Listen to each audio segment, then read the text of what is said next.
ಇರುವಂತ ಸ್ಥಳದಿಂದ ಎದ್ದು ನಿಂತ್ಕೊಳ್ಳಿ. ದೇವರ ಮುಂದೆ ಕೇಳಿ, ದೇವ್ರೆ, ಈ ಮಧ್ಯಾಹ್ನದ ವೇಳೆಯಲ್ಲಿ ಅಂದು ಸೌಲನನ್ನ ಮುಟ್ಟಿದ ಯೇಸು ಈ ಮಧ್ಯಾಹ್ನದ ಸಮಯದಲ್ಲಿ ನನ್ನನ್ನ ಮುಟ್ಟು. ನನ್ನ ಆತ್ಮಿಕ ಕಣ್ಣುಗಳ ಮೇಲೆ ಇರುವಂತ ಪೊರೆಗಳು ಬಿದ್ದೋಗ್ಲಿ, ಎಲ್ಲ ಬ್ಲೈಂಡ್ನೆಸ್ ನನ್ನಿಂದ ಹೊರಗಡೆ ಹೋಗ್ಲಿ. ಓ, ನನ್ನ ಕಣ್ಣು ಮಂಕಾಗಿದ್ರೆ, ಕುರುಡಾಗಿದ್ರೆ, ಯೇಸುವಿನ ನಾಮದಲ್ಲಿ ಕುರುಡ್ತನವು ಬಿದ್ದೋಗ್ಲಿ. ನಿನ್ನ ಬೆಳಕು, ನಿನ್ನ ವಾಕ್ಯದಿಂದ ಉದಯಿಸುವಂತ ಆ ಬೆಳಕು ನನ್ನ ಮೇಲೆ, ನನ್ನ ಕುಟುಂಬದ ಮೇಲೆ ಪ್ರಕಾಶಗೊಳ್ಳಲಿ ಎಂಬುದಾಗಿ ಯಾರಾದ್ರೂ ಪ್ರಾರ್ಥಿಸುವವರಿದ್ರೆ ನಿಮ್ಮ ಕೈಗಳನ್ನ ಮೇಲೆ ಕೆತ್ಕೊಳ್ಳಿ. ಇರುವಂತ ಸ್ಥಳದಲ್ಲಿ ಪ್ರಾರ್ಥನೆ ಮಾಡೋಣ.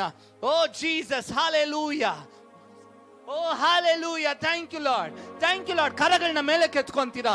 ಒಂದು ನಿಮಿಷ ಕರಗಳನ್ನ ಮೇಲೆ ಕೆತ್ತೋಣ, ಪ್ರಾರ್ಥನೆ ಮಾಡೋಣ. ಒಂದು ವಾಕ್ಯದಲ್ಲಿ ಇರುವಂತ ಒಂದು ಅಭಿಷೇಕ, ನೊಗಗಳನ್ನ ಮುರಿಯುವಂತ ಅಭಿಷೇಕ. ಓ, ನೊಗಗಳನ್ನ, the anointing that breaks the yoke, ನೊಗಗಳನ್ನ